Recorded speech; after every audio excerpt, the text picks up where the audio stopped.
picket kept walking soft-footed up the track towards the wood. They told me, hey, why the sweeter because neighbor heard this. Show it up all in the dark. Black was even better, he said. But he didn't have a black one, and navy blue was next best.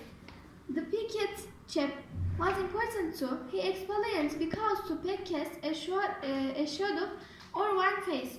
Just about now, he would be whirling through. He had entering the wood. Inside the wood, I could see him treading carefully over the leafy ground, stopping, listening, going on again, and all the time searching for the keeper who was.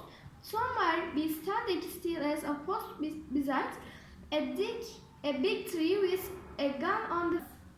10 minutes past 2, I jumped out up on my bank and looked into the bank above me. It was empty. He had promised he would be home by 10:30 at the latest, and he never broke promises. He was nearly 4 hours overdue. At that moment, a frigid sense of doom came over me. Something really had happened to him this time. I felt quite certain of it.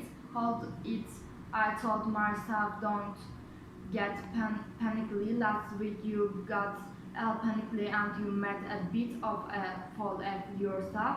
Yes, but last week was a difference. Didn't altogether. He had made no promises to me last week.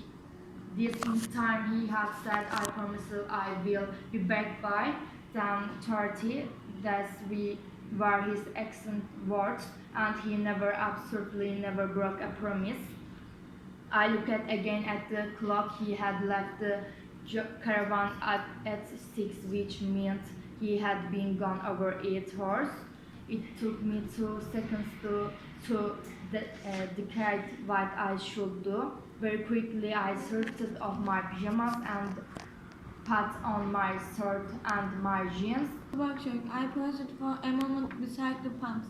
The moon had long since disappeared, but the sky was clear and a great mass of stars was wheeling above my head. There was no one at all, no sound of any kid. To my right, going away into the blackness of the countryside, lay the lonely road that led to the dangerous wood, 6.5 miles. Thanks heavens I knew the way, but it was going to be a long, hard slog. I must try to keep a good, steady pace and not run myself to a standstill in the first mile. At that point, a wild and marvelous idea came to me. Why shouldn't I go in the baby Austin?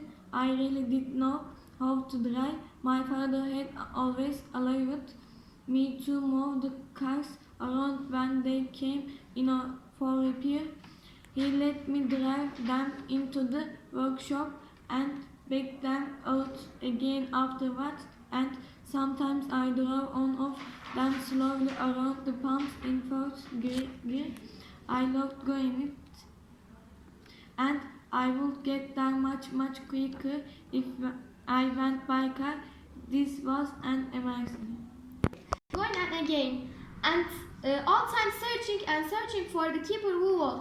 Somewhere be standing still as a post beside a big tree with a gun under his arm. Keepers hardly move at all when they are in a wood waiting for poachers.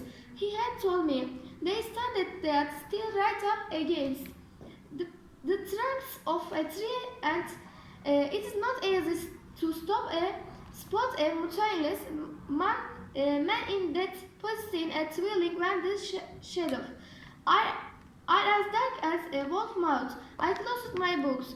It was a good trying to work. I decided to go to bed instead. I understand and put on my pajamas and climbed into my bunk. I left the lamp burning. Soon I fell asleep. When I opened my eyes again,